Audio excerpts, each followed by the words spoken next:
दुर्गेश वर्मा आपको मेरे YouTube channel biology classes bye Durgesh sir में आपका स्वागत करता हूं। मैं आज पुनः एक नया वीडियो क्लास 12 का अपलोड करने जा रहा हूं और ये वीडियो में जो हम लोग आज टॉपिक स्टडी करेंगे वो होगा आपका फीमेल रिप्रोडक्टिव सिस्टम। हमने अपने प्रीवियस वीडियो में मेल रिप्रोडक्टिव सिस्टम कंप्लीटली बता दिया है आप लोग को। आज जो हम लोग स्टडी करेंगे वो होगा हम लोग का फीमेल रिप्रोडक्टिव सिस्टम। तो चलिए इसके बारे में हम लोग जाने।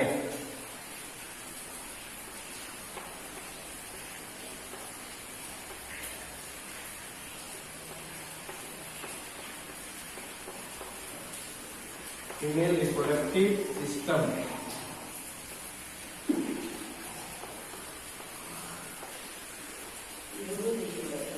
बताएंगे। It include or it consists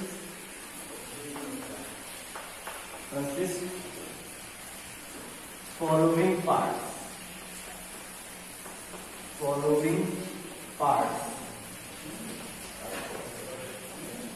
First, a pair of ovary. Second, duct system.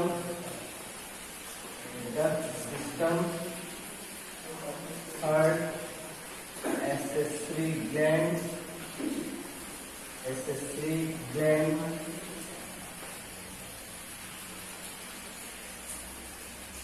तो इन सभी के बारे में हम लोग स्टडी करेंगे। तो हमारा फर्स्ट जो होगा a pair of ovary.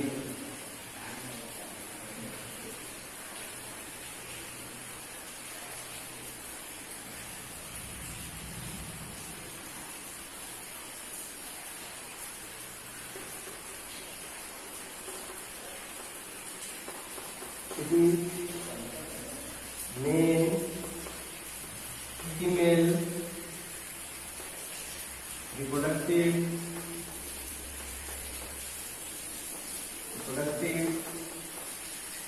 organ. It is male female reproductive organ. It produce ovum and also secrete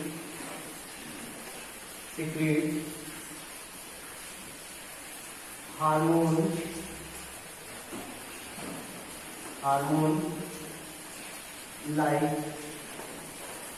like estrogen and progesterone.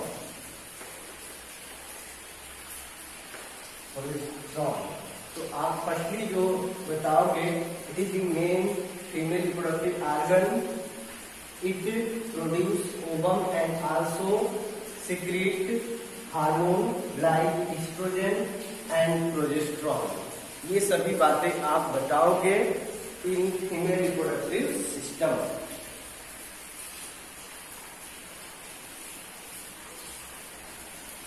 Female reproductive system. इसके बाद आप बताओगे this hormone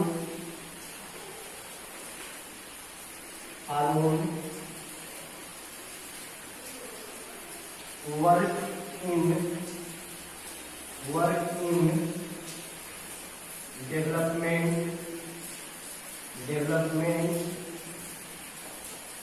of female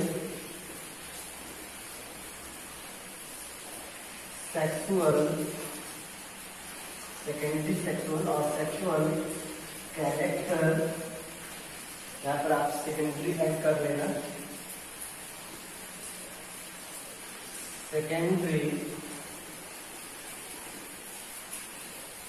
secondary sexual character and also responsible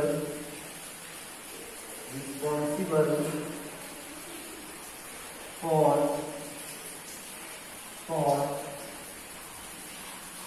cyclic change in endometrium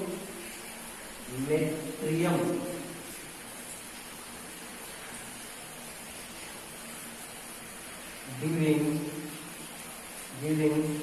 menstruation.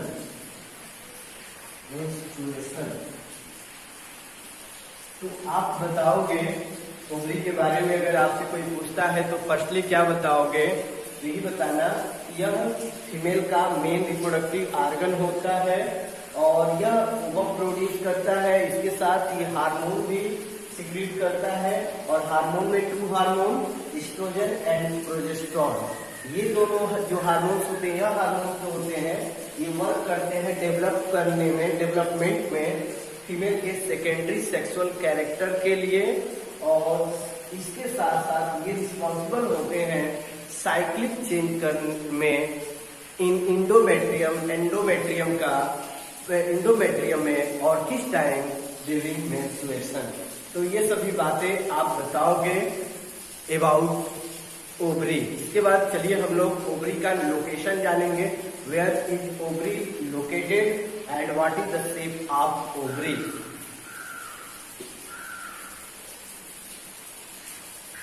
तो इसमें हम लोग का next study करेंगे वो होगा location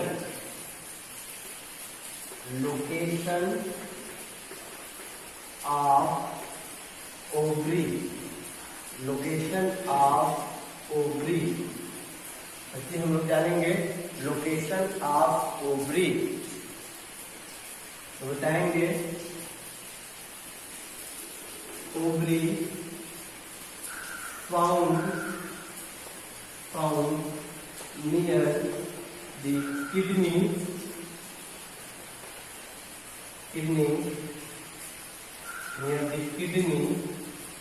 and attached in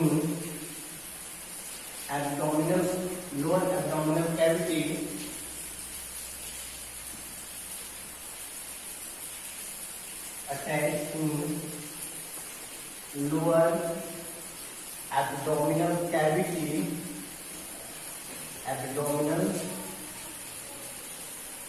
cavity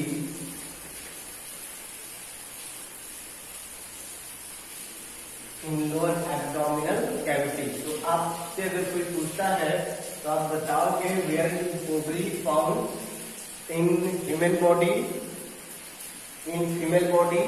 तो आप बताओगे ovary found near the kidney, ये किडनी के पास होता है। और कहाँ पर अटैच होता है किडनी के पास, किस प्लेस में अटैच होता है? तो बताएंगे attach to the lower abdominal cavity. जो एब्डोमेन रीजन है, ये एब्डोमेन रीजन इसी का लोअर जो रीजन होता है वहीं पर आपका ओवरी फाउंड होते हैं। ये भी आप बताओगे। कंफर्म हो गया? कोई प्रॉब्लम नहीं होगा। उसके बाद हम लोग जानेंगे shape and size of ovary.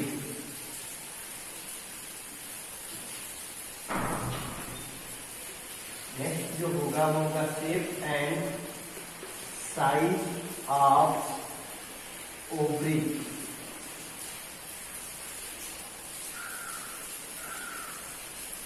Shape and size of ovary. तो shape and size of ovary बताना कि almond shape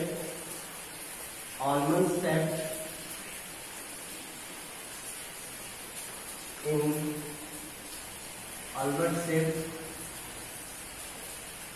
in structure or almond shape and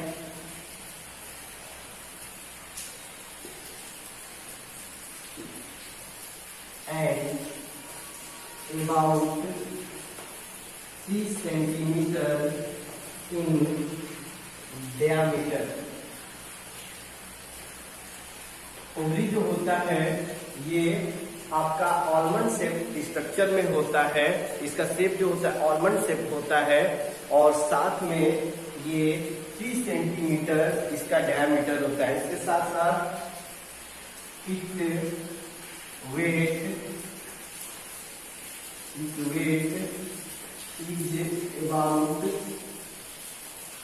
15 ग्राम। जो ओवरी होता है, दोनों ओवरी का जो वेट होता है वो 15 ग्राम का होता है। ये सभी बातें आप बताओगे इन केस ऑफ ओवरी। मैं आशा करता हूँ आपको समझ में आ गया होगा।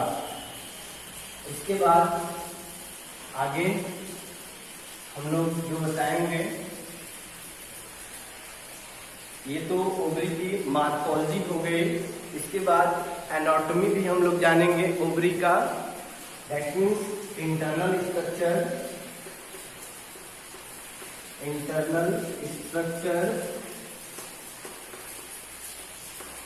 Of ovary, internal structure of ovary. तो आप बताएंगे the free surface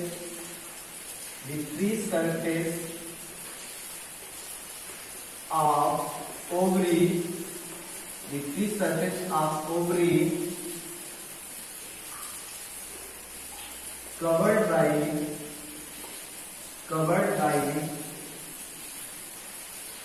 germinal epithelium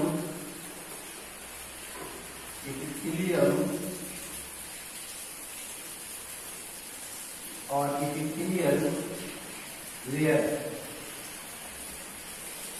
cells layer और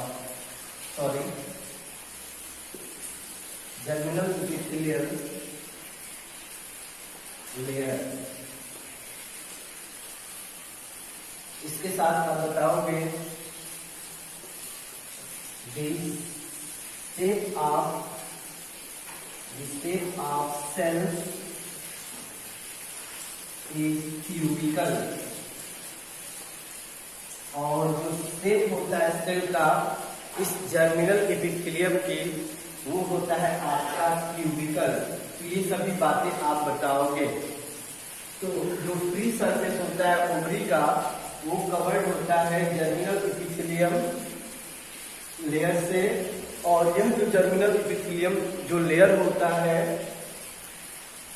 उसमें जो सेल्स होती हैं उनका शेप जो होता है वो आपका क्यूबिकल होता है। इसीलिए यहाँ पर मैंने सेल्स नहीं लिखा, इसीलिए मैंने वहां पर इरेज करके यहाँ पर मैंने लिखा, जिससे मैं आपको शेप भी बताऊं।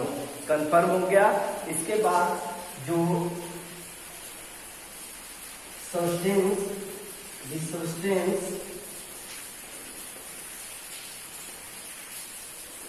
present in ovary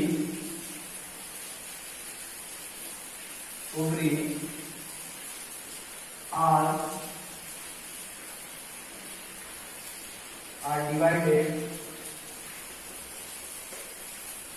divided into two parts।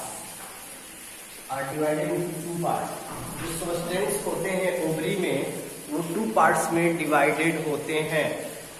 First जो होता है वो होता है आपका कॉर्टेक्स, और जो सेकेंड होता है वो होता है आपका मेडुला।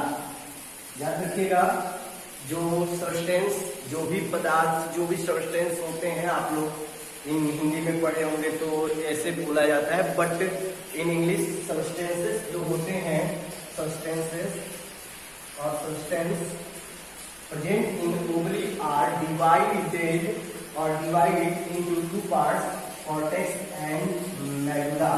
कॉर्टेक्स और मेडुला में डिवाइड होते हैं। इसके बाद कंफर्म हो गया आपको, जस्ट लाइक एक जनरल में फिगर अगर बनाकर बताऊं, तो अगर ये जनरल एक फिगर हो जाए ओवरी का, तो उसमें जो फर्स्टली एक लेयर होगी और ये लेयर जो होगी ये आपकी होगी जर्मिनल एपिथेलियम की। इसके बाद जो भी पोर्शन जो भी सब्सटेंसेस उसमें प्रेजेंट होंगे ओवरी में, उसमें ये वाला जो पोर्शन होगा ये ठीक होता है। यहाँ पर जो भी केमिकल्स प्रेजेंट होते हैं वो मोर अमाउंट में होते हैं, ठीक होता है। और वो पोर्शन आपका होता है कॉर्टेक्स का, ये आप याद रखना। और जो इनर में सब्सटेंसेस लेस होने के कारण ये थोड़ा सा कंडेंस कम होता है और ये होता है मेडुला। तो ये आप बातें जरूर बताइएगा। तो इंटरनल स्ट्रक्चर को एक बार मैं बता दे रहा हूँ पढ़कर। मैं ये बोल रहा हूँ कि जो फ्री सरफेस होता है ओवरी का, वो सेल से मेरा होता है, जिस एपिथेलियम से बना होता है उसका नेम होता है जर्मिनल एपिथेलियम। ये आप बताओगे। और ये जर्मिनल जो एपिथेलियम होते हैं आप कंफर्म रखना, इनके सेल का जो शेप होता है वो क्यूबिकल होता है। और साथ में उनका जो सब्सटेंस ओवरी प्रेजेंट होता है वो 2 पार्ट्स में डिवाइड होता है। जो आउटर होता है वो कॉर्टेक्स होता है और इनर साइड में जो होता है वो मेडुला होता है। और कॉर्टेक्स रीजन में ही सेल्स का मॉस कंटेन करता है। कॉर्टेक्स रीजन में मास ऑफ सेल्स प्रेजेंट होते हैं और वो मास ऑफ सेल्स जो होते हैं उसे बोला जाता है ओवेरियन फॉलिकल्स। क्या बोला जाता है? तो आप बताइएगा ओवेरियन फॉलिकल्स। तो मैं आपको बताने जा रहा हूं, यहां तक क्लियर हो गया?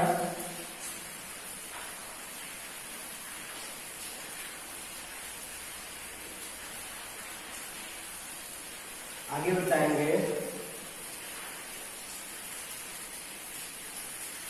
कॉर्टेक्स कंटेन mass of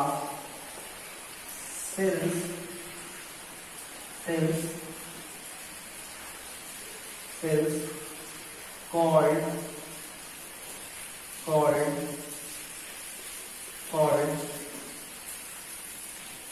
और यहाँ पर ऐड कर लीजिए many mass of cells called ovarian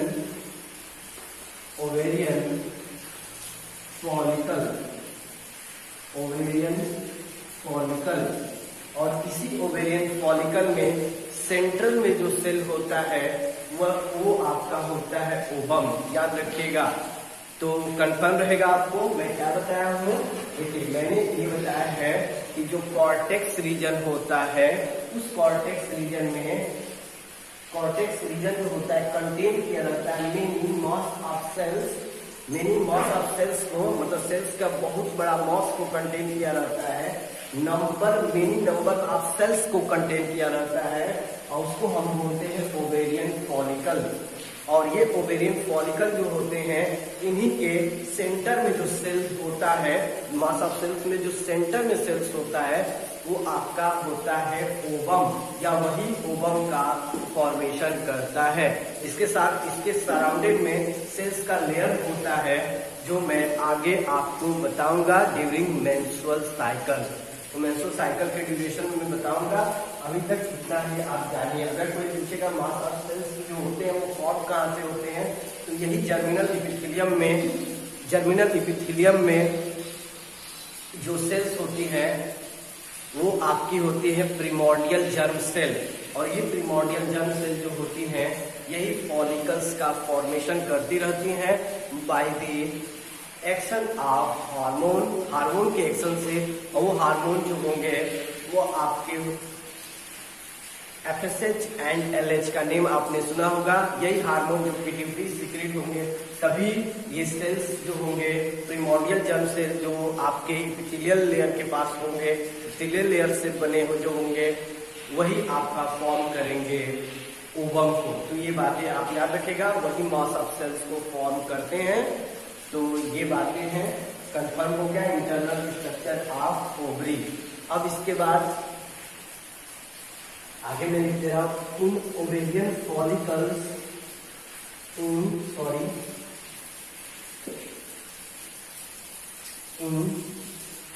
ovarian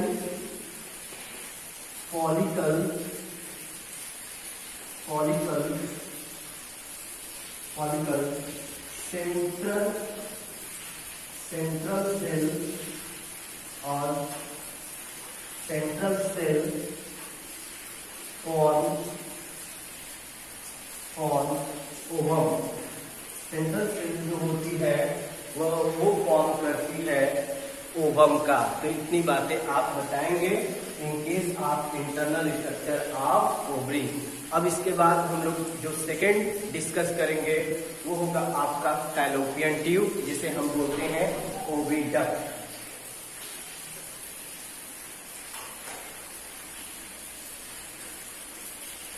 यहाँ पर आप सेंटर पर करके सेंटर कर दीजिए, सही रहेगा। Center cell form ovum. Okay,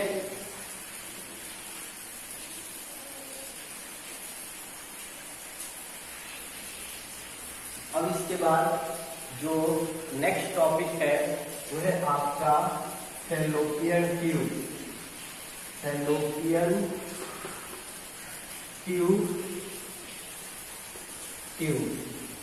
तो हम लोग स्टार्ट कर दिए हैं डक्ट सिस्टम को। तो सॉरी, पहले हम लोग डक्ट सिस्टम जान लें। Duct system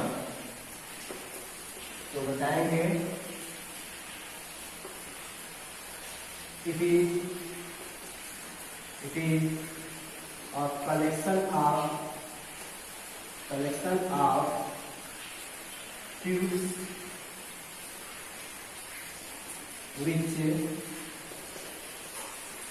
which carry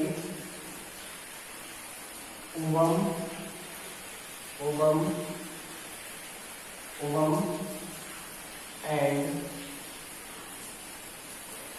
and also help during pregnancy। तो आप बताएंगे डक्ट सिस्टम जो होता है वो उसमें ट्यूब्स होते हैं, डिफरेंट टाइप के स्ट्रक्चर होते हैं, large tube, small tube, thin tube, और ये सभी ट्यूब ओवम को कैरी करते हैं और साथ में प्रेगनेंसी के ड्यूरेशन में ये हेल्प करते हैं, जिससे कि बेबी का डेवलपमेंट होता है। और इसमें इंक्लूड करता है जो part, it include following parts and the first part is fallopian tube, second is uterus, third is cervix, and the last is fourth number is vagina। तो ये सभी पार्ट जो होते हैं डक्ट सिस्टम में इंक्लूड किए जाते हैं, ये आप बताओगे। तो कंफर्म हो गया। तो अगर कोई पूछता है व्हाट इज डक्ट सिस्टम, तो आप फर्स्टली बताओगे it is a collection of tube which carry ovum and also help during pregnancy. इसके बाद बताओगे it include following parts. The first part is fallopian tube, second part is uterus, third part is cervix and the last part is vagina। तो ये सभी बातें आप बताओगे duct system में।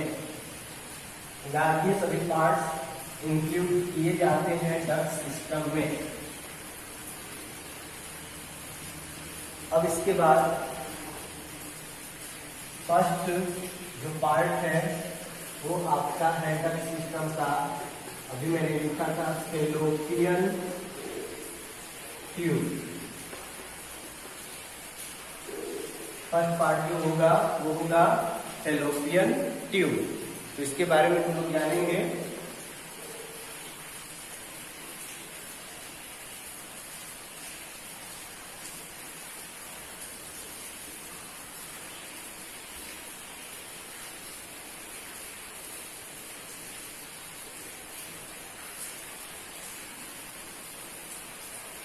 मैं यहीं पर अपने वीडियो को, अपने लेक्चर को एंड कर रहा हूँ। मैं नेक्स्ट वीडियो में आपको फैलोपियन ट्यूब के बारे में डिटेल बताऊंगा। Okay, thank you.